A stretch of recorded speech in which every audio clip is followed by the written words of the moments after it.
Hello, everyone, and welcome to the Healthy Habits for Life podcast. Thank you so much for joining me today. As I record this today, it is Wednesday, May 25th, and I have with me today a most special guest, Dr. Jackie Vorpahl. So welcome to you, Jackie. Thanks for having me. Good to be here. Always great to have you. So this is kind of an interesting episode. Jackie and I had planned to meet today to record a different topic. Jackie, and some of you may know her from an episode, I believe it's almost a year ago now. Jackie is a child psychologist and one of my top referrals resources in the area. Really my go-to person about all things related to children's psychological well-being. And so Jackie and I were scheduled to record a different episode today, and we decided that there was a more important conversation that we needed to have today, sadly, which is how to talk to our kids about these shootings in the schools and shootings in general. So we're going to pivot. We're going to redo our agenda. And Jackie has some really helpful thoughts because I know a lot of parents like myself are really struggling. You know, we're struggling with our own feelings about this, and we're struggling to understand how we should be talking to our kids about this and how we can help our kids manage all the different feelings and thoughts that they might have about it. And it's a scary time. It's a scary topic, but Jackie is here to give us some guidance. So thank you again, Jackie, for being here. Well, I'm going to do my best to bring some broad strokes to comfort people that are listening and how they can show up for their kids. Anything and everything that you can provide, I know is going to be helpful because so many of us are at a loss. So, like I said before, some people may remember you from the episode we did last year, but do you want to tell us a little bit about your background and the kind of work that you do?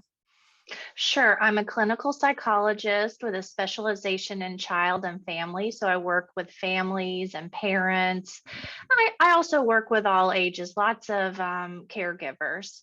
I'm also a mindset coach as well as a consultant of creating curriculums for different audiences. You are wearing many hats these days. Mm-hmm. Yeah. But you have so many years of experience, just so much wisdom working with a wide range of kids. And you definitely understand what it is like to parent and to parent through a lot of difficulties. So let's get into it today. So where does your mind go when you think about this topic, and how can we help our poor kids trying to make sense of all of this? Well, my mind goes to being a parent, first and foremost, because I'm a parent, and so many parents today were like, I don't want to send my kid to school. I'm scared. I'm so worried, I'm not able to protect my child. So I think that's where my mind goes first, which brings up a very important topic that we as parents and adults, we have to process our own reaction, and we need to process that not in front of our children. It's important to grieve and to be scared and to, feel that fear of uncertainty. But we also need to provide that safety for our children. So it's okay to, feel strongly, but not fall apart in front of our children. Mm-hmm.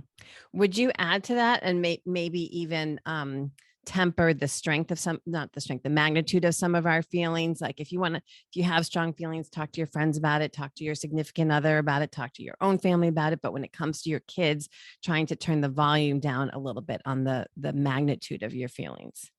100%, right? We can feel a lot of feelings, but if we're feeling out of control, that's not the time to talk to your child about what's going on, because we don't want to put our child in the position that they have to comfort us. Mm-hmm.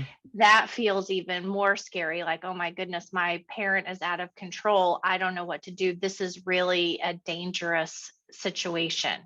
Yeah. So turning it down, we don't want to stuff our feelings. We want to express them. We want to have that calm center as well. We want our child to know that this is something that's serious. This is something that's terrible. But there are also people out there that are trying to protect us and that are taking care of us as well. So it's balancing the story is very important. So we get to control the narrative and thinking about, what do we want the story to be? and what do we want the takeaway to be for our children? That's such a great concept. And for people who have listened to the podcast, you've probably heard me talk about that. You and I are both cognitive behavioral therapists. So we believe a lot in the power of our thoughts and how our thoughts are going to influence how we feel, and our thoughts and feelings are going to influence our actions. But there's a slightly different twist on that, sort of expanding on the idea of thoughts, which is the stories. And what are the stories that we're telling ourselves when it comes to our own experiences? But in this case, it's also what's the story, or what's the whole narrative that we are sharing with our kid, because that is going to form their interpretation about what this means. Like, there's the actual events that happen, those are facts, but then there's the interpretation and the appraisal of what does that all mean, from a kid's perspective, for me, for my safety, my family, the world. And we have as parents have a huge influence on the narrative that they are going to create to try to make sense of this. So what you're saying is that it's so important that we are really careful about the words that we're using and the narrative that we are sharing with them, because that's going to become theirs. Exactly. And when we do trauma work, one of the hallmarks of trauma work and doing, post-traumatic growth is the meaning making of the story, and the meaning making builds resilience. So bad things can happen, but we can still feel like we can get through them and maneuver our way, and we have a meaning to it. So this is a great opportunity for parents to share values and to and belief systems with their children that maybe haven't come up before. Can you give me an example of what that might look like? Like, one Oh, thing that great. comes to mind, I mean, it could be religious for some people, but which I think if you have strong religious beliefs, that can be a really great anchor in the time of trauma and difficulty, but not everybody does. So I'm certainly not here to push that on people who don't, but if you have it, it's a great tool in your toolbox. But any other ideas come to mind about kind of how we can talk about values and use that to create the meaning? Yeah, so our values may be taking care of each other or building community. And so and creating action. So with older teenagers, teenagers are going to want more information, and they're going to want, like, what are we doing about this? What are you doing about this? So this is a great opportunity to say, this is how I'm feeling. These are my thoughts. These are our values. What about you? What can we do together? So it could be many things. It could be, signing something that supports your belief system. Some people are supporting gun control and other laws and bills, that sort of thing. It could be helping people in your community. That we know that volunteer work on a regular basis really does build sense of community, and that you have something to give to others. So these are opportunities to really bring those up and make them happen. Would you say, so for those of us, so for example, we're in the Boston area, so we are removed from the immediate neighborhood that was affected. So would you say if volunteer work is important and creating that feeling that there are things you can do to help other people, that it's still worthwhile, even if it's somewhat unrelated, like just to promote that idea of being a helper at a time like this when all these feelings are heightened, even if it's in an unrelated way? Absolutely. That's exactly what I'm talking about, because Oh, okay.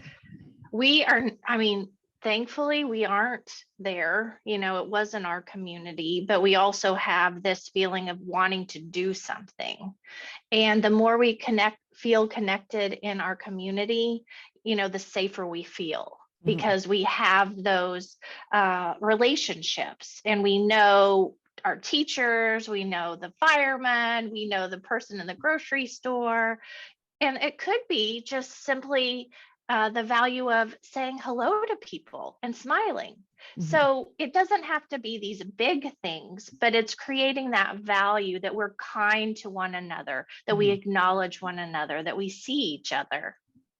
Okay. Oh, I'm so glad I asked for clarification, because my mind was going to a totally different place with that. So that is Well, I very think helpful. we do go to these big places that feel like, how am I going to do this? I'm so busy. And how do I fit this one more thing in? And if this is so critical, I'm letting my children down. And so we need to start small and then build, look Yeah. for opportunities that we can step in.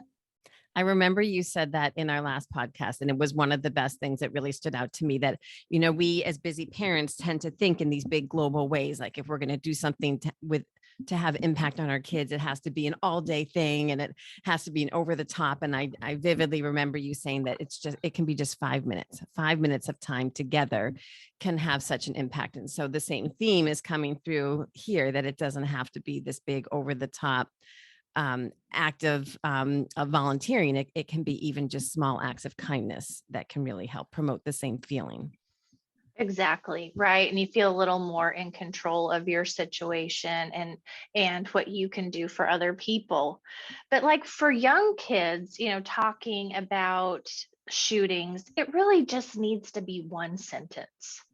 It doesn't have to be, a 20-minute conversation for kids 6 and under. And even for 6 and under, if they don't know about this, they haven't heard about it, what is recommended is that it's really hard for kids to understand and they struggle with it. So you don't need to talk about it. You don't need to bring it up. However, if you think they're going to hear about it from someone else on the bus or, with other kids, then you do want to bring it up and talk about it, because then you get to control the narrative. But it needs to be very brief and it doesn't need to be very specific, because I think sometimes as parents, we're nervous and we share too much information and it's confusing for children.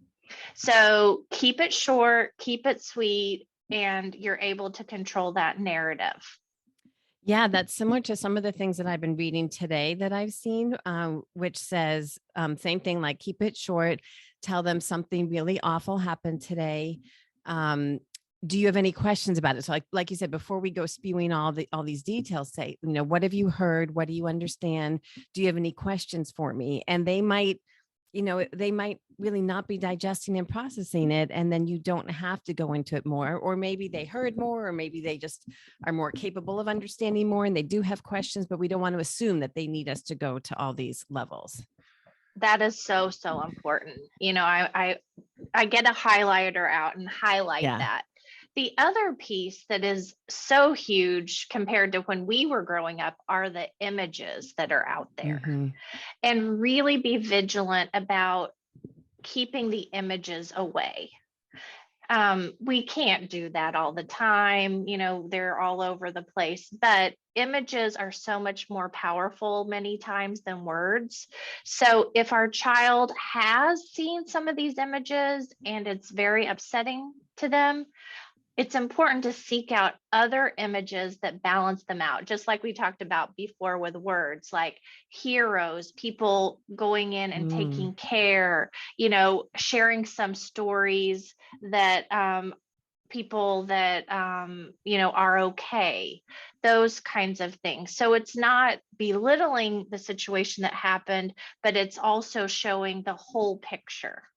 That's such a good point. And it's hard, with the older kids now having their own phones and having social media, it's really hard to control that. But I think it's a great conversation to be having in general, to teach them that there actually is an art of managing your social media. There's a skill of managing it so you can take advantage of all the positive aspects that go along with it and the way it enables you to be connected to others, but you can really actively work to contain the possible negative effects of it. And because there are many, as we know, and I know I do this myself, I'm very careful about what images I click on. And because the more you click on something, even the more you slow down over it, the more they're going to feed it to you. And I know that it's working like that. So I'm very careful about what I'm doing, because I want to control my feed and what it's going to expose me to. And this was also true after 9/11, I was working at Mass General. It was actually just as I started, and we did some research studies at the time. And one of the things we were looking at was the amount of time people spent watching those images. And that was something that happened so much, with 9/11. We just saw the planes crashing over and over and over. Those images just kept playing on TV. And like you said, we want to be informed. We want to know what's going on, but replaying it over and over and over is not serving you in any way. It's not helping you gain greater understanding. It's actually just traumatizing. And so it was something that I teach people, is to really be careful and limit the exposures, see what you need to see to be informed, and then turn it off and move on. And it's actually okay. Maybe I'm jumping ahead. You might have been planning to get to this, but it's also okay to distract yourself. And, I know it's easy to have mixed feelings about that. Like, oh my God, this horrible thing is happening. How can I distract, how can I give myself permission to distract myself? And I felt that today too. I mean, it was kind of strange to just get ready for a regular work day and send my kids off to school and then get ready for work and, do my usual things. Like it on the one hand, it doesn't feel right to do the mundane and our typical things, but yet we also don't need to re-traumatize ourselves all day long with it. Right, because that behavior is feeding that anxiety and that fear, like we're doing something, but really we're just in a rocking chair. We think we're moving, but we're not going anywhere, right? Yeah. And so it just keeps it alive in our mind. So, and we want to model that behavior for our children, because our children are watching us and they are getting their information about how we're responding to this. And it doesn't mean we have to be perfect. We're going to make mistakes, but we can always circle back around and say, I was really upset and I wasn't able to talk at that time. Let's talk now. So we don't have to be so hard on ourselves. No parent is perfect. And if a parent thinks they're perfect, there's other things going on. So I'm so glad you made that point, though, because I know it can happen so easily that you have a conversation and it didn't go exactly how you wanted to, or you didn't say all the things you wanted to, and you think, oh my gosh, I blew it. And, that was my only chance to get this right with my kid. And in fact, we always have the ability with kids and adults to go back with maybe a few exceptions. We almost always have the ability to go back and revisit conversations and say, you know what, I'm not comfortable with how that conversation went, or I wanted to redo the explanation that I gave you because I was thinking about it some more, and we can go back to the conversation.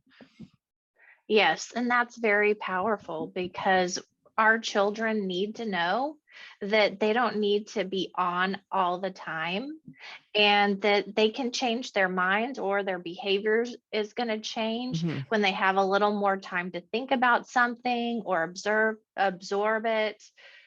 And that gives them the space to do that. And in these situations that are so scary, like a school shooting, and you're a student, it's important to know that, right? Like your responses are going to change over time. And that doesn't mean you're bad or you don't care. Like you were talking about with distracting yourself, it means that you're doing the best you can to take care of yourself. You have boundaries, right? And a boundary is like, how do I take care of myself and you at the same time? Yeah. So that's important to know, like, okay, I've looked at this information, I'm up to date. Now I'm going to focus on, the next thing I need to do in the day. And if our mind goes back to the tragedy, we can either say, how long has it been? Has it been 10 minutes? Probably nothing has changed. So I'm going to refocus on what I'm doing rather than pulling up some more feed. Yeah. It kind of makes me think today that I'm going to maybe work to kind of work a little harder than normal to get my kids off their phone, because today these images are just going around and around and around. And I have found that myself too on social media today, that I find myself putting it away a little bit more, doing what I need to do to take the action that I feel I need to take, but being a little more conscious of putting it away. And I think I'm going to try to do the same with my kids today. I think that's a really important thought and action to take. Also, I think it gives us that pause of the preciousness of life that sometimes we take for granted, and just the safety around us. And as we're coming to the end of the year, there's so many milestone celebrations. And these milestones and celebrations really help us manage and cope with transitions. So many kids struggle with transitions, and it's very important to celebrate, the end of 7th grade, the end of second grade, as well as graduating from high school. It's that you've completed this year, we're proud of you, all of the things. And it can be very simple of, having a cupcake for, as a dessert, or it could be, going and, doing a fun hike with your family that's in honor of you. So it can be very simple, but it's really saying we need to celebrate our joys and Mm-hmm. really make a stake and a milestone, Mm-hmm. not just let them kind of go by and be like, oh, okay, Yeah. but I think these tragedies highlight our attitude of gratitude Mm-hmm. and gratefulness of what we have. Yeah. And that's I've why we want to hold so tight to our babies, right? right, for sure. I've been writing a lot about that in the past couple of weeks, sort of the yin and yang of life, that that sadness and joy and pain, they coexist. And I've seen so many beautiful quotes about this actually in the past few days, even, that it's life, they coexist, and we cycle through. We have really wonderful times, and then we have really painful times, and then we have the mundane, and then we go back to the really wonderful, and then they're really awful. And it's just the cycle of life, and we can't avoid it. As much as Mm-hmm. our anxiety may guide us to try to avoid what's hard, we can't. And so we kind of have to ride it out, and just we're not necessarily wanting to accept it, but we just have to go through it, because it's just the cycle of life. But to your point, one of the coping strategies we can use is to really shine light on what is good, because there is always good. Even in these dark, awful times, there is always good. As Mr. Rogers says, there are always the helpers, Mm-hmm. and there always are things to, to shed some light on. Mm-hmm. So true. And these are skills and strategies and ways of a lifestyle, right? That you can use with talking about the war in Ukraine, a mother dying, so these are strategies and ways of thinking that can help when, bad things are going on around you, that you can still have joy in your life and it's okay. Mm-hmm. And you can still feel those things because of this yin and yang, Yeah. right? we Mm-hmm. and we can feel the joy so much more because we've experienced pain Yeah. and we understand that. So yeah, but it does give us pause, and sometimes that can be hard to pause, like you were saying, that you're asking your child, questions and giving them the space to answer them and not jumping in, Mm-hmm. because you're like getting nervous, like, oh my gosh, what are they going to say? What are they going Right. to, I've got to make it all better. I've got to make it Mm-hmm. all better. But just, being there, a quiet support, and even the body language of just being next to them, saying, giving them that idea that they're safe with you right now. Mm-hmm. Yeah. So I guess sometimes less is more, right? Like, or less can be okay. I Mhm. want to back up for a moment, because we talked Okay. about the high schoolers who might Mhm. have more complex questions or more complex understanding. Then we talked about the little kids who may be oblivious or may have, some more straightforward questions. But I'm wondering if we can talk about the in between, the middle schoolers. Oh, Um, the tweens. yeah. Do you have any thoughts about that age group? Yeah, so you're going to give them the opportunity to share what they know, right? Rather than you jumping in and telling them about it, just like you would with a teenager. But they may have way more questions than any of the other age groups. They may be more curious, and that group may be more challenging for parents, Mm, because that group, we really do need to dial it down to something pretty simplistic and not in so much detail, because they're really just wanting a response, not necessarily the nitty gritty details. mhm. So that's what I would say about the tweens. It's a tough age, and tell me if you would agree with this, but on the one hand, I think they're in a rough spot because they're old enough to have access to information. And so they're seeing and hearing a lot, but they don't have the emotional and cognitive resources that the older kids have to make sense of it. So they're kind of in a rough place of seeing more, but not necessarily knowing what to do with it. Exactly. And this is the age group where having those conversations of bringing in your values and your belief system from your family and how you cope. So sometimes we have to take a look inside of like, well, how do I manage these Mhm. difficult situations? What works for me? And like you said, some people turn to faith. Some people turn to their friends. Some people turn to their family. Some people talk to a mental health provider, listen to music, Mhm. exercise. All kinds of things that and there's not a one size fits all. We need all of those things in our lives. It just depends on what do we need at that moment in Yeah. time. But being able to share those, like, sometimes I just need a good cry and I like to watch a sad movie and that helps me get it out. And it's like, Mhm. oh really, you do that? Oh, okay. Or I have this playlist that I like to listen to. Do you have one? Mhm.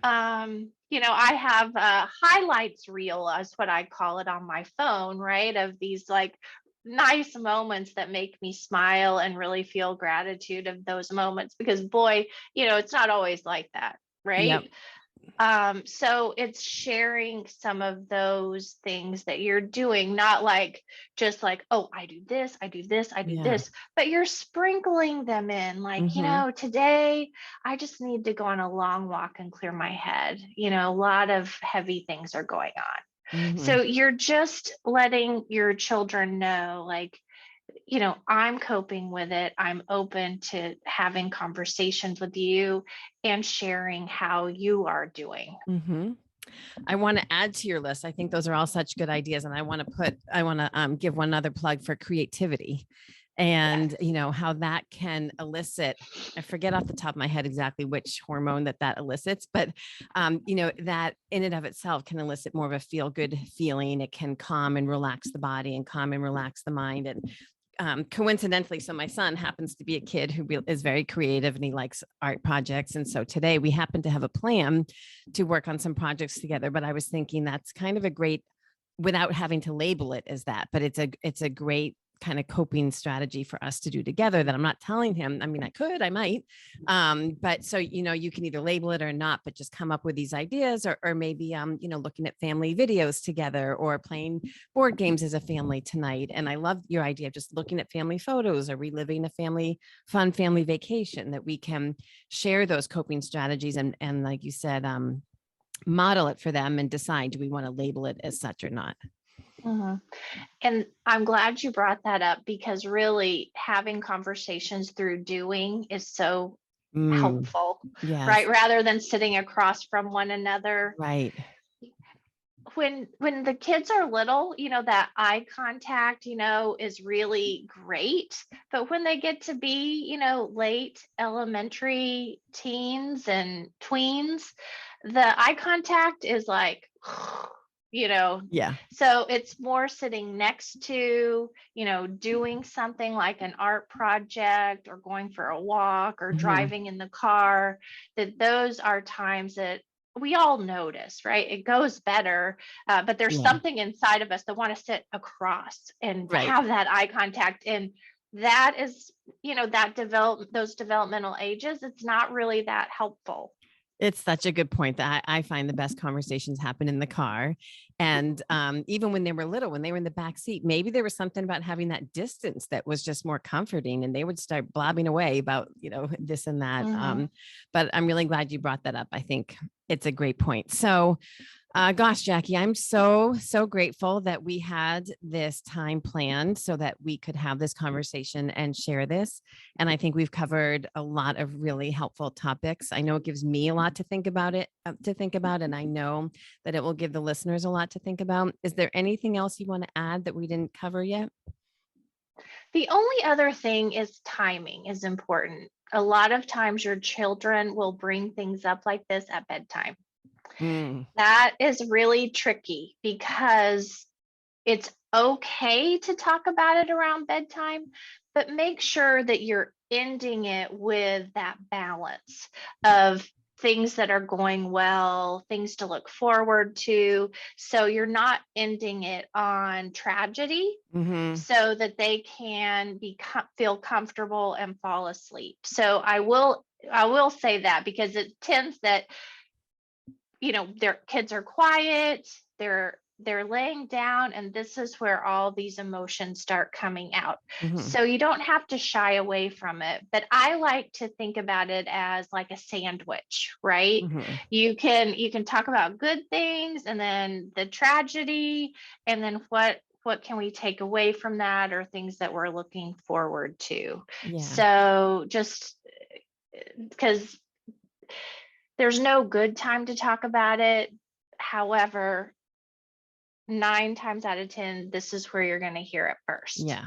It's a great point. And so you can bookend it or sandwich it with some positive things to think about. Or I'm even thinking about, hey, let's play some music and I'll lie here with you and we'll just play some music and listen to that, or relive some happier times. So that's a really great point. So Jackie, I can't thank you enough for being here today and sharing your wisdom on this topic. And I wish we didn't have to have this conversation.